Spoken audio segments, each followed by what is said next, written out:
Hi குட்டீஸ், உங்களை பார்க்கறது ரொம்ப சந்தோஷம். இந்த வீடியோ மூலமா நம்ம சந்திக்கிறது எனக்கு ரொம்ப ஹாப்பி.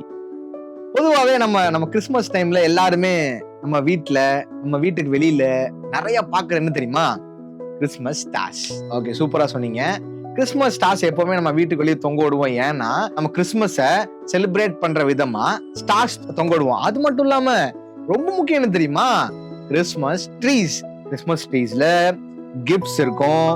அப்புறம் கலர் கலரான லைட்ஸ் எல்லாம் தொங்க விடுவோம். வீடு பார்க்கவே அவ்வளவு பிரைட்டா இருக்கும். அப்படிதானே? இதெல்லாம் எதுக்கு பண்றோம்? கிறிஸ்மஸ் வந்துச்சுன்னா இதெல்லாம் பண்ணுவோம். ரொம்ப முக்கியமா இந்த கிறிஸ்மஸ் ட்ரீஸ்ல நம்ம வீட்டுக்கு வெளியில தொங்க விடுற ஸ்டார்ஸா இருக்கட்டும், சீரியல் லைட்ஸா இருக்கட்டும், இது எல்லாத்தையும் பத்தியுமே பைபிள்ல போட்டிருக்கு. உங்களுக்கு தெரியுமா?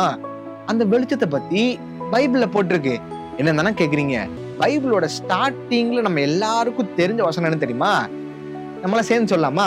ரெடியா? 1 2 3. ஆதியிலே தேவன் வானத்தையும் பூமியையும் சிருஷ்டித்தார். வானத்தையும் பூமி மட்டுமா சிருஷ்டித்தாரு? இன்னும் நிறைய ஸ்பெஷலாவும் படைச்சிருக்காரு. அதுல ரொம்ப முக்கியம் வெளிச்சம். இந்த வெளிச்சம் அப்படின்னா இயேசு கிறிஸ்துவே ஒரு வெளிச்சம், ஒரு ஒளி, ஒரு லைட் அப்படின்னு சொல்லி பைபிள்ல போட்டிருக்கு. அதை நான் சொல்லல, பைபிள்ல போட்டிருக்கு. ஆமா, அவர் வெளிச்சம் தான். அதுக்கு என்ன அர்த்தம் சொல்லலாம் தெரியுமா? இன்னொரு விதத்துல எப்படி சொல்லலாம் தெரியுமா? அவர் ரொம்ப பெர்ஃபெக்டானவர், அதாவது சரியானவர், எதுவுமே அதாவது பாவமே செய்யாதவர். நீங்க நான் பண்ற பாவமே அவர் செய்யாதவர், ரொம்ப சரியானவர். அந்த தேவன் தான் ஓமலைய மேல அளவு கடந்த அன்பு வச்சிருக்காங்களாம். அளவு கடந்த அன்புனா நம்ம அப்பா அம்மா, நம்ம கூட படிக்கிற ஃப்ரெண்ட்ஸை விட அதிகமான அன்பு தேவன் ஓமலையாம வச்சிருக்காங்களாம். அவங்க தான் லைட் அப்படின்னு சொல்லி பைபிள்ல போட்டிருக்கு. அது மட்டும் இல்ல, தேவன் வெளிச்சமா இருக்கிறார். ஓகே, அது தெரிஞ்சுக்கிட்டோம். ஆனா அந்த வெளிச்சத்தை படைச்சது யாரு அப்படின்ற கேள்வி வருது தானே? அதையும் தேவன் தான் படைச்சார்.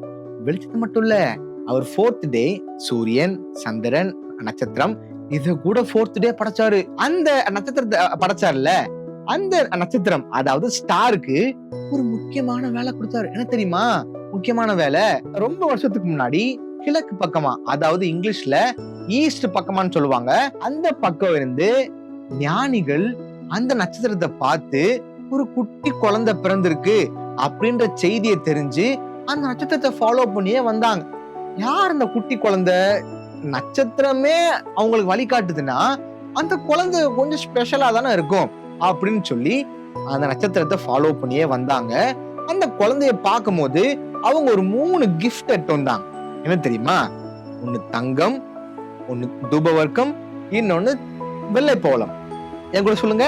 தங்கம், தூபவர்க்கம், வெள்ளைப்போளம். இன்னொரு பக்கம் பார்த்தோம்னா இந்த பெத்லஹேம்ன்ற ஊருக்கு கொஞ்சம் வெளியில, அதாவது கொஞ்சம் தூரமா மேய்ப்பர்கள்னா ஆடு மேய்க்கிறவங்க, அவங்களுடைய ஆடை மேய்ச்சிட்டு அவங்க வேலையை பார்த்துட்டு இருக்காங்க. அப்போ ஒரு முக்கியமான நபர் அவங்கள பார்க்க வர்றாரு. அவர் யார் தெரியுமா?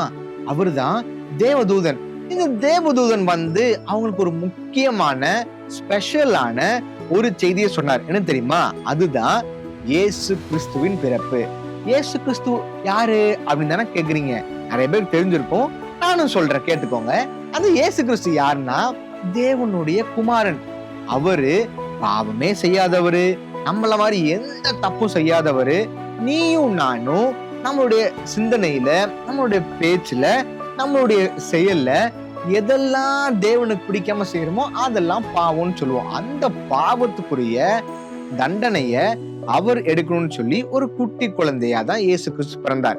இதுதான் இயேசு கிறிஸ்து பூமியில பிறந்ததுக்கான காரணம். நீ நானும் பாவம் பண்ணிருக்கோம், அந்த பாவத்துக்குரிய தண்டனைய அவர் எடுக்கணும்னு சொல்லிதான் பூமியில பிறந்தார்.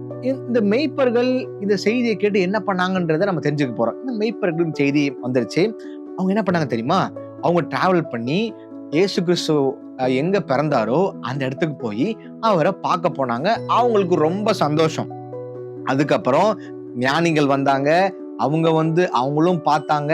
எல்லாரும் இயேசு கிறிஸ்து பிறந்த செய்தியை தெரிஞ்சுக்கிட்டாங்க, நேர்ல போய் பார்த்துட்டாங்க. உங்களுக்கு ஒரு கேள்வி இருக்கலாம், இயேசு கிறிஸ்து ஏன் இவ்வளவு பேர் பார்க்கணும்? ஏன் இயேசு கிறிஸ்து பிறக்கணும்? இயேசு கிறிஸ்து பாவத்துக்காக பிறந்துட்டாரு, ஓகே. ஏன் அவர் ஸ்பெஷல் அப்படின்னா அவர் ஸ்பெஷல் தான். ஏன் தெரியுமா? அவருக்கு ரொம்ப நல்லாவே தெரியும், அவர் இந்த பூமிக்கு வர்றதுக்கு முன்னாடியே அவர் சாக போறாருன்னு தெரியும். எவ்வளவு ஒரு ஆச்சரியமான ஒரு ஒரு பயங்கரமான செய்தியா இருக்குல்ல. நீங்க யோசிச்சு பாருங்க.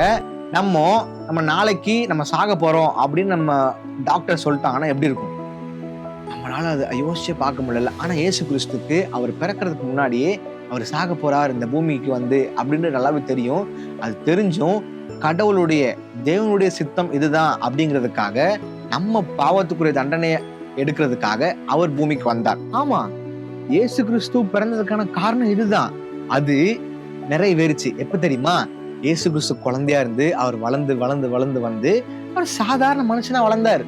சாதாரண மனுஷன் போல சாப்பிட்டுருப்பாரு, சாதாரண மனுஷன் போல அவர் தூங்கியிருப்பாரு, எல்லாமே இருந்திருக்கும். ஆனா ஒரு முக்கியமான விஷயம் அவர் பண்ணவே இல்லை. ஒரு பயங்கரமான விஷயம், ஒரு மோசமான விஷயம் பண்ணவே இல்லை. என்ன தெரியுமா? அதுதான் பாவம். பாவமே பண்ணல. ஆனா ஒரு நேரம் வந்துச்சு, இயேசு கிறிஸ்து எல்லார் மேலேயும் அன்பா இருந்தாங்கன்னு சொல்லி பைபிள்ல போட்டிருக்கு. ஆனா யார் மேல அன்பு வச்சாரோ அவங்களே இயேசு கிறிஸ்துவ காட்டி கொடுத்தாங்க. இவரை அரெஸ்ட் பண்ணுங்க, இவருதான் அப்படின்னு சொல்லி காட்டி கொடுத்தாங்க. காட்டி கொடுத்த மட்டும் இல்லாம இயேசு கிறிஸ்து நீங்க நானும் பண்ண பாவத்துக்குரிய தண்டனைய அவர் சிலுவையில் எடுத்தார். பைபிள் சொல்றபடி அவர் 3ஆம் நாள் உயிரோட எழுந்தார். இன்னைக்கும் அவர் உயிரோட இருக்கார். எங்க தெரியுமா? பரலோகத்துல. அந்த இயேசு கிறிஸ்து பிறந்த செய்தியை சொல்லுவதற்கு ஒரு நட்சத்திரத்தை தேவன் பயன்படுத்தினாங்க. ஒரு நட்சத்திரத்தை யூஸ் பண்ணாங்க. பைபிள் ஒரு அழகான வசனம் போட்டிருக்கு. இயேசு கிறிஸ்து சொல்றாங்க, என்னை பின்பற்றுகிறவன் ஜீவ ஒளியை அடைந்திருப்பான். அதுக்கு என்ன அர்த்தம் தெரியுமா? இயேசு கிறிஸ்துவ நீ தெரிஞ்சுக்கணும்னா, இயேசு கிறிஸ்துவ பத்தி நீ மத்தவங்களுக்கு நட்சத்திரம் போல காட்டணும்னா நீ முக்கியமான ஒரு விஷயம் பண்ணணும். என்ன தெரியுமா? அதை பத்தி பைபிள் ஒரு வசனம் போட்டிருக்கு. அதுதான் யோவான் 1:12.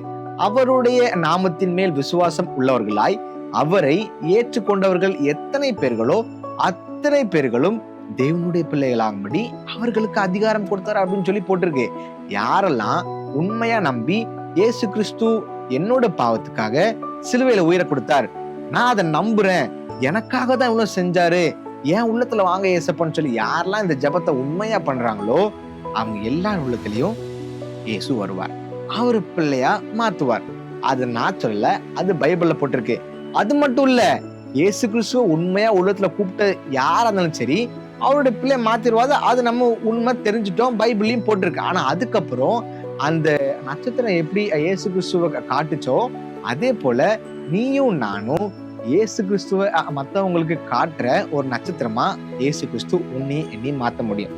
நீ இயேசு கிறிஸ்துட்ட உண்மையா கேட்பீங்களா? நான் சொன்ன இந்த விஷயம் இந்த ட்ராக்ல இருக்கு. இது உங்களுக்கும் வேணுமா? கீழே தெரிற இந்த வாட்ஸ்அப் நம்பருக்கு நீங்க மெசேஜ் பண்ணீங்கன்னா உங்களுக்கு அனுப்பி வைக்க நாங்க ரெடியா இருக்கோம்.